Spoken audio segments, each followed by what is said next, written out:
Amém, amém. Os irmãos podem assentar-se? Eu queria apenas compartilhar alguns rápidos avisos. Então, durante a semana, algumas lives estão sendo produzidas. Amanhã, às 17 horas, nós estaremos fazendo um panorama do dispensacionalismo. Então, falaremos sobre as 7 dispensações amanhã, de uma forma bem breve, bem resumida. Sábado à noite, a mocidade estará produzindo uma live de culto cantado.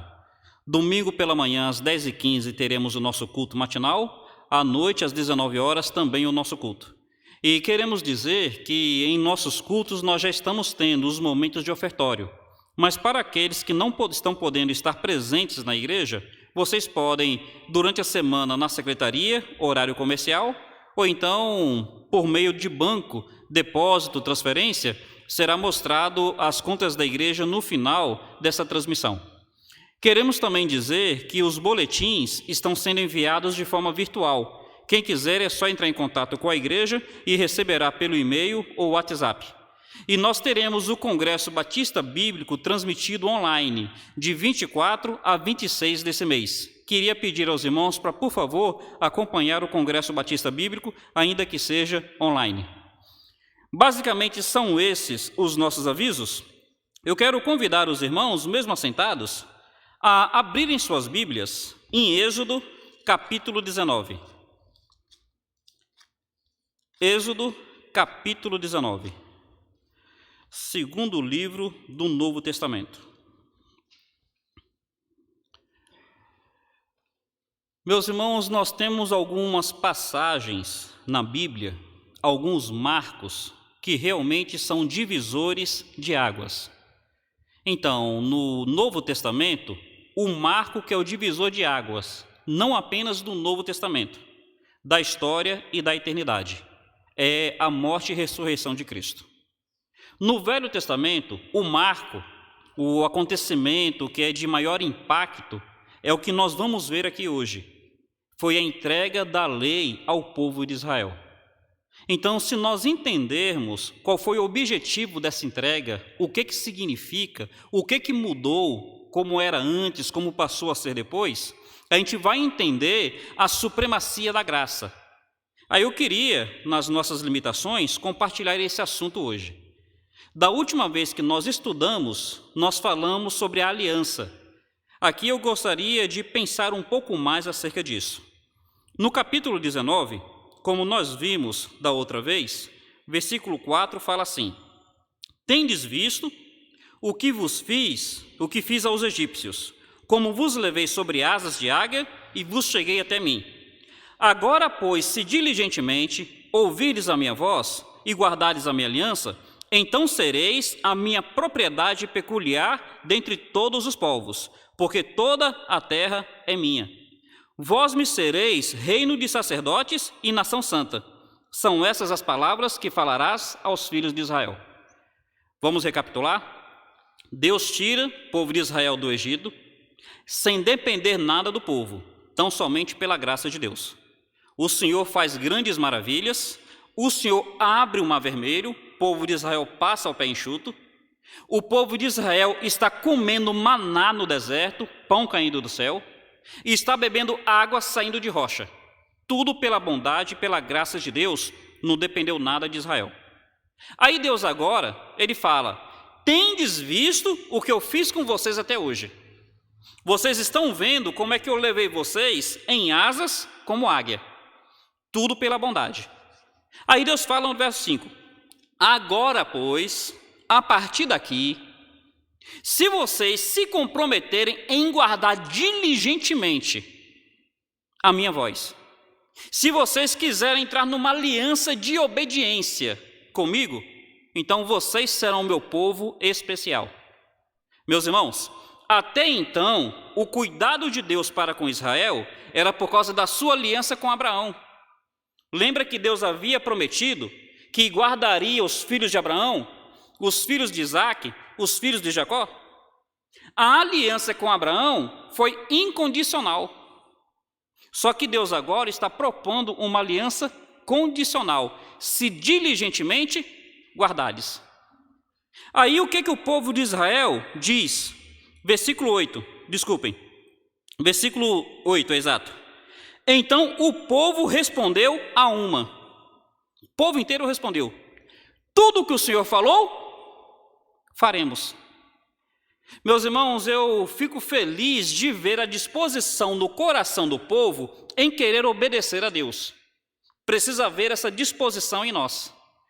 Só que o povo não entendeu o que estava implicando nisso.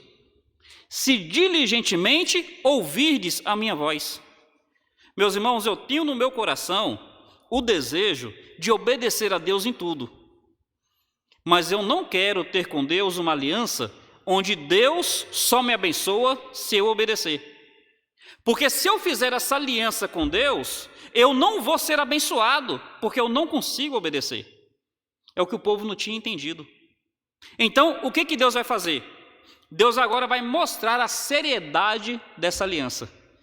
Passemos então para a mensagem de hoje. Observe a partir do versículo 9. Diz assim: disse o Senhor a Moisés. O povo disse que tudo o que Deus falasse, o povo faria. Disse o Senhor a Moisés: eis que virei a ti numa nuvem. Que tipo de nuvem? Meus irmãos, nós aqui do lado de cada história, a gente não consegue perceber alguns detalhes. Lembra que Deus já estava se manifestando ao povo por meio de uma nuvem. Se lembra quando o povo de Israel está saindo do Egito?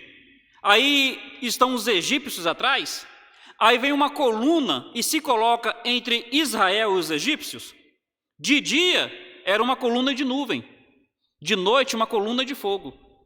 Então Deus já se manifestava a eles por meio de uma coluna de nuvem. Só que aqui ele está dizendo que é uma coluna o quê? Uma nuvem o quê? Está tendo uma mudança. Uma nuvem escura, tem tradução que fala espessa. Mais na frente você vai ver escrito espessa. Então, olha, Deus está mostrando para eles as implicações dessa aliança. Veja bem, até então Deus se manifestava a eles sem essa nuvem escura. Era uma nuvem, mas que não era escura. Era uma nuvem que de dia protegia do calor do sol. Mas continua lendo. Versículo 10. Então disse também o Senhor a Moisés: vai ao povo e purifica-o, hoje e amanhã. Lavem eles as suas vestes e estejam prontos para o terceiro dia, porque no terceiro dia o Senhor, à vista de todo o povo, descerá sobre o monte Sinai. Vamos observar aqui um segundo detalhe que essa passagem está nos mostrando. Até então, Deus vinha ao povo sem que o povo precisasse de cumprir algumas exigências. Nunca até então Deus tinha falado: olha, purifica as suas vestes para que eu venha até vocês. Até então Deus não tinha pedido isso para o povo. Era sempre uma manifestação de graça. Deus a cada dia vinha com a sua coluna de nuvem de dia, coluna de fogo de noite. O povo não precisava cumprir nenhuma exigência. Mas já que o povo disse: tudo que o Senhor falou, faremos, aí Deus agora está mostrando as implicações de depender da obediência do homem. E o que Deus está dizendo? Já que eu virei a vocês numa aliança de obediência, vocês precisam atender às exigências dessa aliança. Vocês precisam ter uma vida purificada. Meus irmãos, nós vamos entender a diferença de uma vida purificada a partir da graça e uma vida purificada a partir da lei. O que eu posso adiantar? Na graça, nós temos uma vida purificada porque já temos o Senhor entre nós. Na lei, eles precisavam ter uma vida purificada para que o Senhor viesse estar com eles. Perceberam a diferença? Causa, consequência. Então, para nós, a santificação é uma consequência de Deus estar em nossa vida. Para eles, a santificação era uma condição para que Deus viesse a eles. Isso daqui é importante nós entendermos, para nós notarmos a diferença do que o povo de Israel vivenciava e do que nós hoje vivenciamos. Vamos um pouco além, para a gente entender um pouco mais. Observe, por favor, versículo 12 a 14. Marcarás em redor limites ao povo, dizendo: guardai-vos de subir ao monte, nem toqueis o seu limite. Todo aquele que tocar o monte será morto, mas mão nenhuma tocará neste, mas será apedrejado ou flechado, quer seja animal, quer seja homem, não viverá. Quando soar longamente a buzina, então subirão ao monte. Meus irmãos, estão percebendo aí a seriedade? Olha, vocês querem ter uma aliança de obediência. Vocês realmente querem cumprir tudo aquilo que eu falar. Vejam bem como é que a coisa é séria. Vocês vão fazer o seguinte: pega o Monte Sinai e cerca ele. Estabelece limites. Eu vou descer ao monte. E não é para ninguém ultrapassar os limites. Vocês vão ficar com flechas. Vocês vão ficar com lanças. Se qualquer um, seja homem ou animal, ultrapassar o limite, será flechado. Será morto, nem que seja pela lança. Meus irmãos, essa aliança que o povo de Israel estava assumindo com Deus, não era uma aliança de vida. Era uma aliança de morte. Não era uma aliança que produziria vida, é uma aliança que produziria morte. Isso daqui que a gente vai entender a diferença da dispensação da lei para a dispensação da graça. Sabe uma curiosidade que quando você chegar em casa eu queria que você percebesse? O povo de Israel sai do Egito, capítulo 14. E no capítulo 14, o povo de Israel já começou a murmurar. Se lembra quando o povo de Israel está ao pé do Mar Vermelho? Faraó e os egípcios vêm para destruí-los, e eles falam para Moisés: ora, por que o Senhor não nos deixou morrer no Egito? Porque lá tem sepultura, aqui no deserto não tem. O povo de Israel murmurou e Deus não fez nada. Nada assim no sentido de puni-lo. Aí o povo de Israel no deserto tem sede. O povo de Israel murmura: ora, por que o Senhor não nos deixou morrer no Egito? Porque lá tinha água. Deus não pune Israel por essa murmuração. Aí mais lá na frente, o povo de Israel tem fome. Deus manda trazer pão dos céus e não pune o povo de Israel. Então você pode perceber que até aqui, no capítulo 19, o povo de Israel não recebeu nenhuma punição. Mas a partir de agora, pode observar, sempre que o povo de Israel murmura, Deus entra com providência. Mas também Deus pesa a mão castigando. Qual é a diferença? É que antes era uma aliança da graça, incondicional. O povo de Israel se dispôs a entrar numa aliança de lei, uma aliança de obediência. Então, sempre que houvesse desobediência, haveria castigo. Olha como é que é a seriedade. Haveria limites em torno do monte. E todo aquele que ultrapassasse o limite deveria ser morto. Meus irmãos, isso daqui é importante e a gente vai salientar então algumas verdades daqui a pouco. O que mais que eu gostaria de salientar aqui? Versículo 16, versículo 15. Disse ao povo: estais prontos ao terceiro dia, e não vos chegueis à mulher. Então precisava haver ter uma certa abstinência sexual, o homem casado com a sua esposa, devido à seriedade da manifestação da lei. Aí no verso 16 fala assim: ao amanhecer do terceiro dia, houve, veja comigo aí, trovões, relâmpagos, uma espessa nuvem sobre o monte, muito forte clangor de trombeta, de maneira que todo o povo que estava no arraial se estremeceu. Moisés levou o povo fora do arraial ao encontro de Deus. Puseram-se ao pé do monte. Todo o monte Sinai fumegava, porque o Senhor descera sobre ele em fogo. A sua fumaça subiu como fumaça de uma fornalha, e todo o monte tremia grandemente. Meus irmãos, estão percebendo a seriedade desse acontecimento? Estão percebendo as implicações que essa aliança traria? A partir daí, o povo de Israel estaria numa aliança com Deus, onde seria assim, mérito e demérito. Mérito é bênção, demérito é castigo. O que o povo de Israel achou no início? O povo de Israel achou que poderia se relacionar com Deus baseado em seus esforços, baseado em seus méritos, em seus acertos, em sua obediência. Aí Deus vai mostrar a seriedade do que isso quer dizer. Meus irmãos, nós precisamos entender algo muito importante. A manifestação de Deus para o povo de Israel até esse momento era uma manifestação convidativa. De dia, uma coluna de nuvem para proteger do calor da noite. De noite, uma coluna de fogo para proteger do frio da madrugada. Mas agora, a manifestação de Deus entre eles não é mais uma manifestação convidativa. Agora é uma manifestação aterradora. É uma manifestação que vai causar medo, que vai causar pavor, que vai causar pânico. O que nós precisamos entender? Se nós estivermos diante de Deus a partir da sua graça, a presença de Deus é convidativa.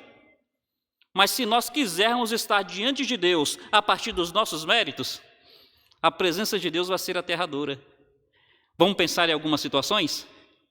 Lembram quando Isaías, ele tem uma visão de Deus no templo?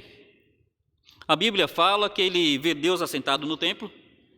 Os anjos, serafins, 2 asas cobriam o rosto, 2 asas cobriam os pés, com 2 asas voavam, e clamavam uns para os outros: Santo, Santo, Santo é o Senhor dos exércitos, toda a terra está cheia da sua glória.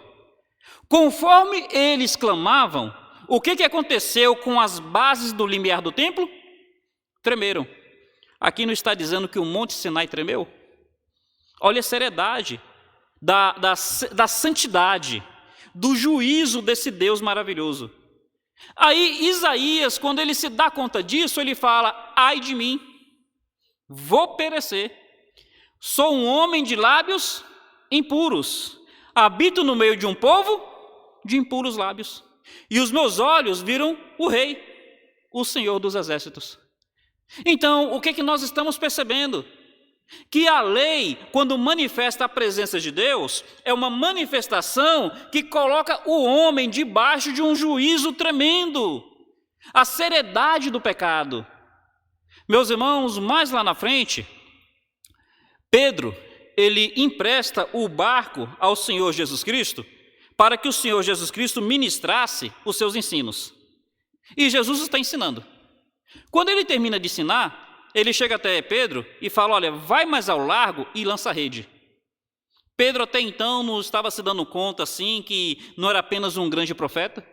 Aí ele fala: Senhor, tentei a noite inteira, não peguei nada, mas sob a tua palavra eu vou lançar a rede.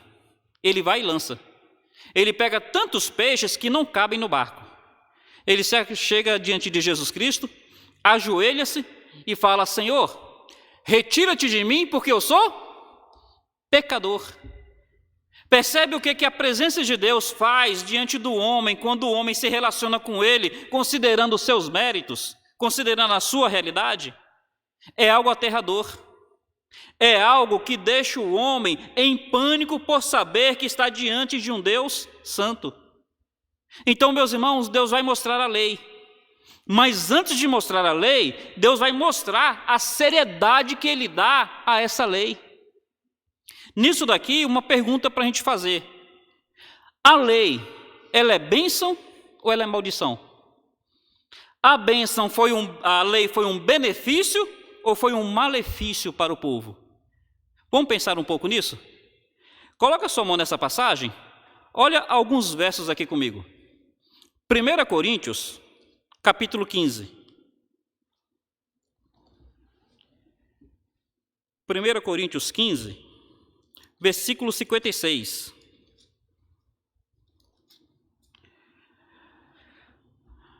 Paulo diz assim: o aguilhão da morte é o pecado, e a força do pecado é o quê? A lei. Meus irmãos, sabe por que o pecado tem força? Por causa da lei. Mas espera aí, a lei não era para manifestar a obediência? O povo, quando ele entrou nessa aliança, ele não entrou numa aliança porque ele achava que conseguiria obedecer? A aliança é bênção ou a aliança é maldição? Desculpe, a lei, ela é bênção ou ela é maldição? Me acompanhe numa outra passagem. Olha, por favor, Romanos, capítulo 8. Romanos, capítulo 8. Romanos, capítulo 8, diz assim, o versículo 3. Porquanto o que fora impossível, para quem? Para a lei, no que estava enferma pela carne. Isso fez Deus enviando o seu próprio Filho em semelhança da carne pecaminosa e no tocante ao pecado. E com efeito condenou Deus na carne o pecado. O que era impossível a quem? A lei. Quer dizer, o povo achava que a lei capacitaria eles a estarem numa aliança de bênção com Deus. Só que o povo, ele não estava entendendo que a lei traria força para o pecado. Porque a pecaminosidade do homem, a nossa carne enferma, não consegue seguir a lei. Então, meus irmãos, para que Deus permitiu a lei para o povo? Você está no capítulo 8? Vai para o capítulo 7. Olha os versos 12 e 13. Diz assim: por conseguinte, a lei, ela é santa. O mandamento, santo, justo e bom. Versículo 13. Acaso o bom se tornou em morte? De modo nenhum. Pelo contrário, o pecado, para revelar-se como pecado, por meio de uma coisa boa, causou-me a morte, a fim de que, pelo mandamento, se mostrasse sobremaneira maligno. Então veja, o povo entendia que pela lei seria aceito por Deus. Mas Deus está mandando a lei para o povo perceber exatamente o contrário, que pela lei o povo jamais seria aceito por Deus. E isso daqui é um princípio que nós precisamos entender na vida cristã. Meus irmãos, nós não oramos para que Deus nos ame. Nós não oramos para que Deus nos aceite. Nós não damos dízimo para que Deus nos abençoe. Nós não nos batizamos para nós sermos salvos. Nós não fazemos nada para comprar algo de Deus. Tudo isso é em consequência da sua graça. Ora, essas coisas todas não são condicionais no nosso relacionamento com Deus. Essas coisas todas, elas são consequências do nosso relacionamento com Deus. O povo de Israel achava que pela lei conseguiria ser aceito. Só que a lei não era para mostrar que o povo obedecia. A lei era para mostrar que o povo desobedecia. Vou dar 2 exemplos aqui que estão na área terapêutica. As mamães do passado, que hoje talvez já sejam as vovós, quando a criança tinha sarampo, elas davam um chazinho para a criança, que é para as bolinhas saírem logo. Os irmãos se lembram disso? Se lembram, né? Então, a lei era como se fosse esse chazinho para que o pecado se manifestasse logo no homem. Então, assim como aquele chazinho não causava o sarampo, o chazinho só fazia com que as bolinhas do sarampo saíssem logo. A lei não causou pecado. A lei só fez que a malignidade do homem se manifestasse logo, conforme disse Romanos 7, versículo 13. Um outro exemplo é quando a pessoa tem furúnculo, então é aquele carocinho inflamado. Está cheio de pus por dentro. Só que por fora está inflamado, está dolorido e coça bastante. Você não pode espremer. Aí tem uma pomadinha, se eu não me engano, chama Beladona. Eu sei que tem uma pomadinha que você passa no furúnculo e você vai dormir. No outro dia, o furúnculo já está aberto. E aquele pus que estava causando dor e coceira já está saindo para o lado de fora. A pomada, ela não causou o furúnculo. A pomada só fez com que o pus que já estava lá saísse para fora. Deus deu a lei, não foi para causar o pecado. Deus deu a lei, não foi para causar a morte. Deus deu a lei para que o povo que já é pecador e que já estava em condenação de morte, viesse a perceber que é pecador e que a morte paira sobre ele. É isso que nós precisamos entender. Talvez uma das coisas que nós falhamos um pouco nos nossos evangelismos é que nós falamos de salvação sem antes mostrarmos a perdição. Deus vai mostrar uma dispensação baseada em lei, para que o homem tentasse, até que percebesse que jamais conseguiria ser salvo pela lei. É por isso que o apóstolo Paulo, em Gálatas, ele vai dizer que a lei era como se fosse um aio, um tutor. Naquela época, o que acontece? Você tinha seu filho, aí você contratava alguém para criar o seu filho, para ensinar o seu filho, e quando o seu filho chegasse à idade adulta, esse aio entregaria seu filho a você. Aí Paulo fala que a lei era um tutor, era um aio, que mostraria à pessoa a necessidade que ela tem de Jesus Cristo, o Salvador. Sendo assim, voltemos para aquela passagem, para a gente entender qual foi o efeito que isso causou no povo. Capítulo 19, vamos, por favor, para o capítulo 20. Então, no capítulo 20, Deus vai dar os 10 mandamentos. E uma curiosidade que eu queria que você soubesse. Esses mandamentos, Deus não deu para Moisés à parte.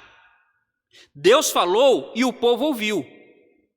Então, os 10 mandamentos o povo ouviu. Moisés só subiu ao monte para buscar as tábuas. O que os 10 mandamentos mostravam? Mostravam aquilo que o povo deveria fazer e aquilo que o povo não deveria fazer. Então, mostrava o que o povo deveria praticar e o que o povo deveria evitar. E os 10 mandamentos mostraram que o povo não consegue fazer aquilo que Deus manda fazer. E o povo não consegue evitar aquilo que Deus não manda fazer. Então, o povo não consegue nem obedecer o que Deus manda fazer e nem obedecer o que Deus proíbe de fazer. Meus irmãos, é algo que está na nossa natureza, que é tão difícil, que tinha um mandamento que o povo só precisava descansar. Então, só precisava descansar. E nem descansar o povo conseguia. Se precisa descansar para obedecer, meus irmãos, olha, a pessoa ela descansa em qualquer situação, mas se for como condição de obediência, até nisso ela desobedece. Aí olha só o que o povo fala. Capítulo 20, versículo 18. Todo o povo presenciou os trovões, os relâmpagos, o clangor da trombeta e o monte fumegando. E o povo, observando, se estremeceu e ficou de longe. Quer dizer, até então a presença de Deus era convidativa. Você queria se aproximar da nuvem, porque ali tinha refrigério contra o calor do sol. Você queria se aproximar do fogo, porque ali tinha aquecimento contra o frio da noite. Mas agora que entrou numa relação de obediência, o povo, quando viu o clangor, quando viu a trombeta, quando viu aquele fogo aterrador, o povo estremeceu e o povo ficou de longe. Percebe? A presença de Deus, que era para ser convidativa, essa presença de Deus se manifestou aterradora. Se lembra como é que era com Adão antes de Adão pecar? Deus vinha ao encontro dele no final de toda a tarde. Depois que Adão pecou, Deus não deixou de vir. Mas quando Deus veio, o que Adão faz? Se esconde. Porque quando nós temos percepção do nosso pecado, quando nós olhamos para a nossa realidade, e quando o Senhor vem em nós em sua santidade, o que era para ser convidativo se torna aterrador. E isso não é um problema em Deus, é um problema em nós. Tem uma forma de ensino bíblico que eu sou apaixonado. É o ensino bíblico cronológico. Tem uma colocação que eu faria diferente, ou que eu faço diferente quando eu ensino. No ensino bíblico cronológico diz assim: Deus é santo e justo, exige a morte como pagamento pelo pecado. Eu quando ensino, eu ensino diferente. Eu falo, o pecado é mau e terrível, traz a morte sobre quem peca. Não há um problema em Deus. Não é porque Deus, não é porque a santidade dele seja um problema para mim. É que o meu pecado é que é um problema para mim. Então, ao invés de eu falar que é Deus que exige a morte, eu sempre enfatizo que é o pecado que traz a morte. É uma condição, problema no homem e não problema em Deus. Aí olha o que o povo fala. O povo estremece e fica de longe. Versículo 19. Disseram a Moisés: fala-nos tu e te ouviremos. Porém, não fale Deus conosco, para que não morramos. Percebe que o povo agora não quer ter mais uma relação direta com Deus? O povo agora quer ter um intermediário entre ele e Deus. Meus irmãos, o povo está achando que Deus não quer se relacionar diretamente com ele, quando na realidade é ele que queria se relacionar pela graça, mas o povo não quis ter essa aliança de graça.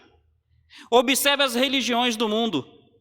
As religiões fazem as suas exigências e as pessoas têm a tendência de aceitar as exigências dessas religiões. Então fala-se de encher o corpo de bomba, se explodir, explodir um bocado de gente. E as pessoas fazem disputa para ver quem vai se encher de bomba.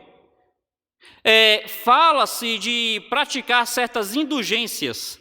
Então tem a tendência aí de ir de joelhos numa romaria, de colocar uma cruz nas costas.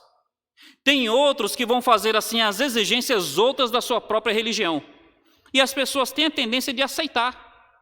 Mas quando fala de um relacionamento de graça, um relacionamento tão somente pautado em confiar nos méritos de Cristo, a tendência do coração do homem é o quê?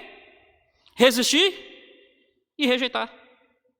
Então, o povo aqui está percebendo que realmente tem um problema, eles não conseguem se relacionar com Deus dessa forma.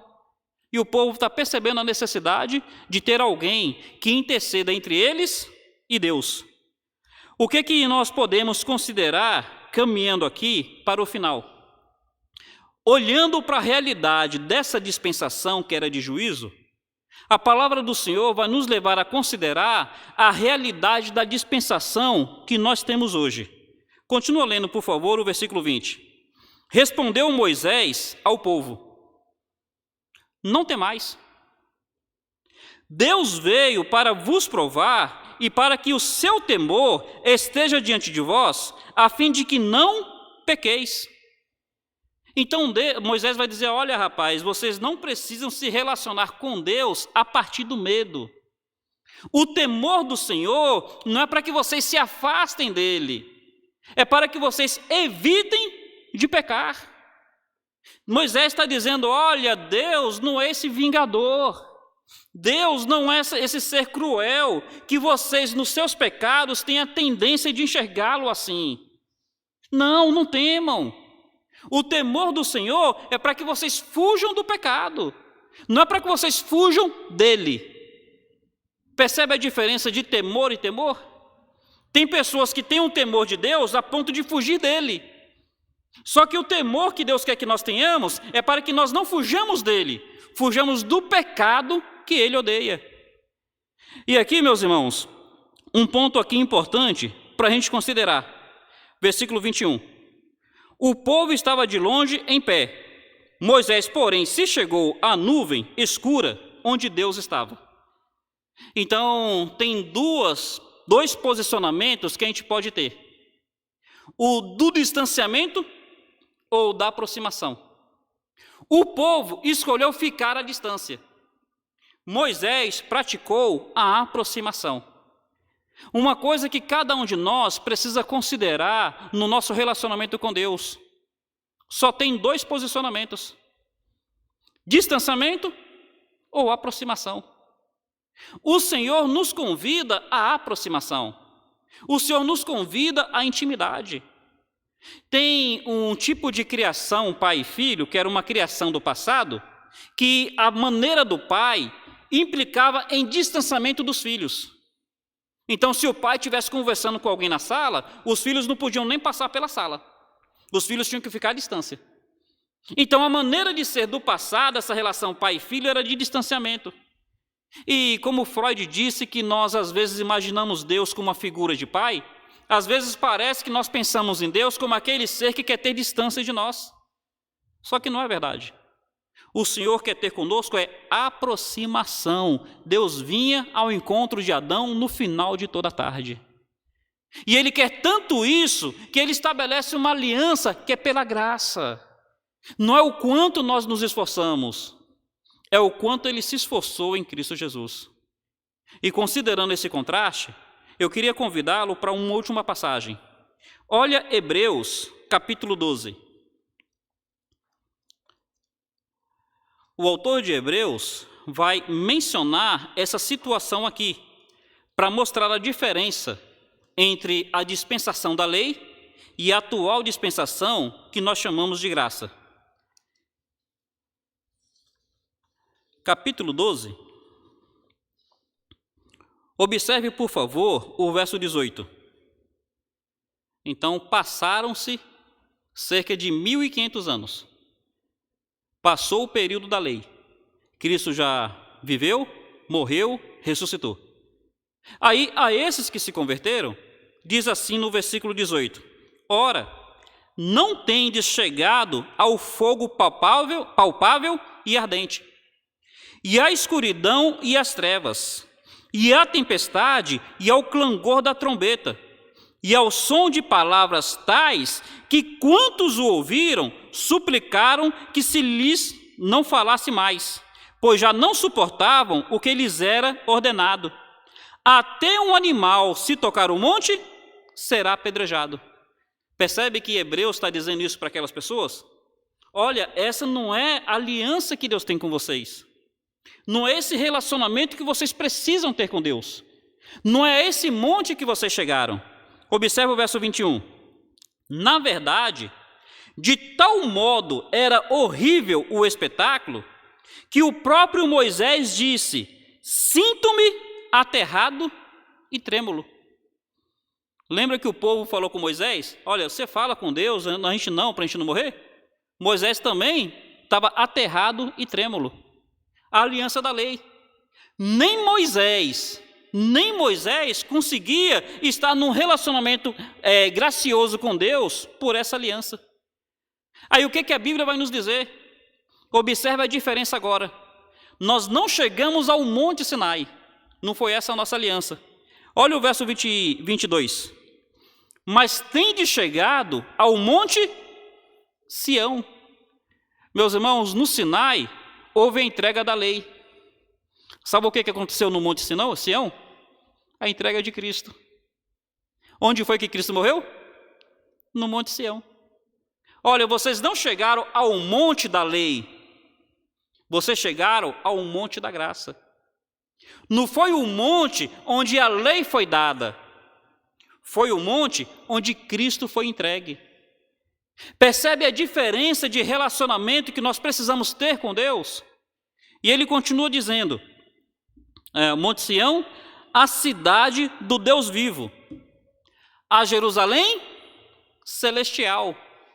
Então Israel tinha uma relação com a Jerusalém terrestre, aquela Jerusalém onde tinha um templo, onde tinha o sacerdócio mosaico, onde tinha a lei mosaica.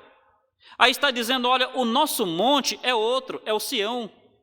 O nosso sacerdócio não é o mosaico, é o cristológico. A nossa cidade não é a Jerusalém terrestre, é a Jerusalém celeste.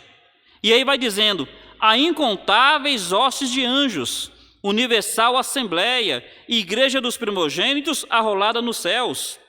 Deus, juiz de todos, e aos espíritos dos justos aperfeiçoados. Verso 24. E a Jesus, o mediador da nova aliança, e ao sangue da aspersão, que fala coisas superiores ao que fala o próprio Abel. Então, Hebreus vai pegar toda essa situação do povo de Israel para descrever qual é a aliança que nós temos hoje. É uma aliança completamente superior. É uma aliança da graça. É uma aliança onde nós nos achegamos a Deus não aterrados, não em pânico, não com medo. Porque nessa aliança não depende da nossa obediência. Meus irmãos, eu quero encerrar mostrando esse verso aqui para vocês. Olha o capítulo 4 de Hebreus ainda. Capítulo 4.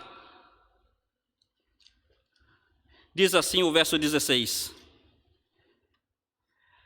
Acheguemo-nos, portanto, confiadamente, junto ao trono da graça, a fim de recebermos misericórdia e acharmos graça para socorro em ocasião oportuna.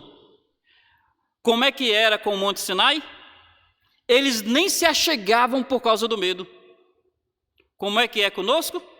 Nós nos achegamos confiadamente. No caso deles, Sinai associado com lei. No nosso caso, trono de graça. E aqui está dizendo que nós chegamos a esse trono de graça confiadamente, tem tradução que fala com ousadia, a fim de recebermos graça e misericórdia. Meus irmãos, eis aqui um ponto importante de nós entendermos. A lei, ela mandava a pessoa voar, mas não lhe dava asas para que o voo acontecesse. Então a lei ordena, mas não capacita. Aí fala assim, não cobiçarás. E a pessoa para, olha aquilo, eu não quero cobiçar, mas esse coração cobiça. Não terás outros deuses. Eu não quero ser idólatra, mas meu coração é avarento, e avareza é idolatria. Então a lei ordena, mas não capacita. O que a graça faz? A graça não ordena, mas a graça capacita e põe vontade. Então a graça nos dá asas.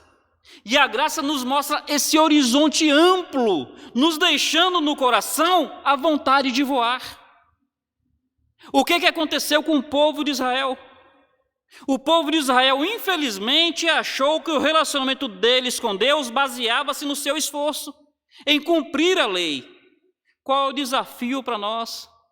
O desafio é nós entendermos que a nossa aliança é outra, é uma aliança superior, é uma aliança da graça. Então, o povo de Israel achava que precisava orar para que Deus o aceitasse. Se nós pensarmos na graça, a gente vai entender que Deus já nos aceita. E isso coloca em nossos corações o desejo de buscar a face dele. O povo de Israel dava dízimo para que Deus o abençoasse. Se nós pensarmos na graça, a gente percebe que Deus já nos abençoou.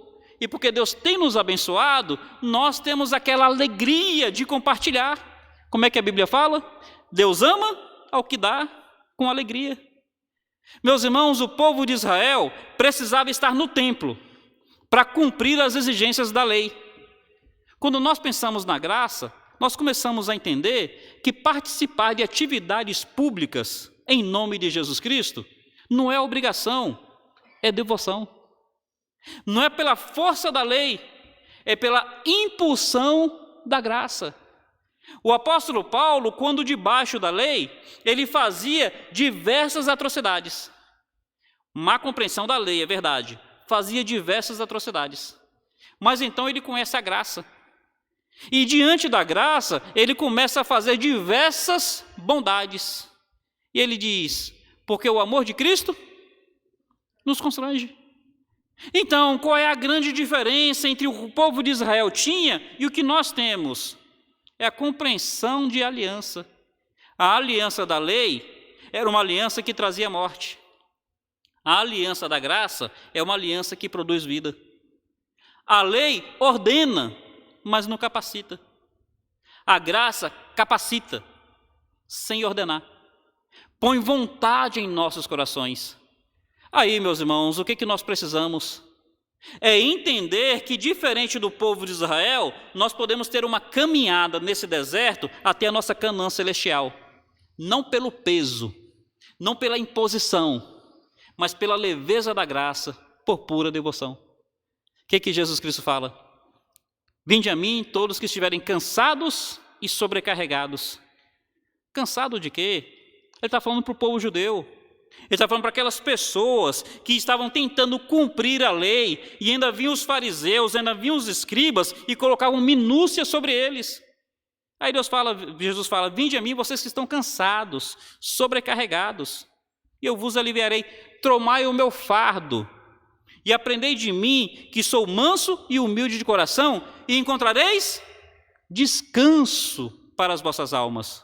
Porque meu jugo é suave, meu fardo é leve. É o da graça, é o do desejo, da impulsão, da devoção que o Senhor coloca em nossos corações. Meus irmãos, olhemos para esse Monte Sião do sacrifício do Senhor Jesus Cristo. Olhemos para essa Jerusalém celestial. Olhemos para essa maravilha que o Senhor permite que nós vivenciemos. A maravilha do trono de graça, ao qual nós podemos nos achegar confiadamente. Em nome de Cristo, que seja sempre um trono, que nós tenhamos essa liberdade de achegar a cada dia. Louvado seja o Senhor, que Deus abençoe a cada um dos irmãos.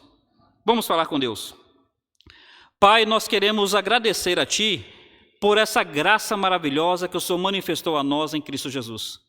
Te peço, ó Pai, para que o Senhor abençoe a cada um de nós e nos ajude a descortinar essa nova realidade que nos foi dada. Deus amado, te agradeço pelos nossos irmãos que estão aqui presentes, que o Senhor abençoe a cada um deles, ó Pai. Deus bendito, eu te suplico para que o Senhor continue sendo com aquela criança, com o pequeno Martin. Ó Deus, ministra cura para aquela criança, ministra conforto para os seus pais. Despede-nos em paz para os nossos lares, nos dê um resto de semana na Tua presença. É a nossa oração em nome do Senhor Jesus Cristo. Amém, ó Deus. Amém. Meus irmãos, Deus abençoe. Muito bom poder contar com vocês.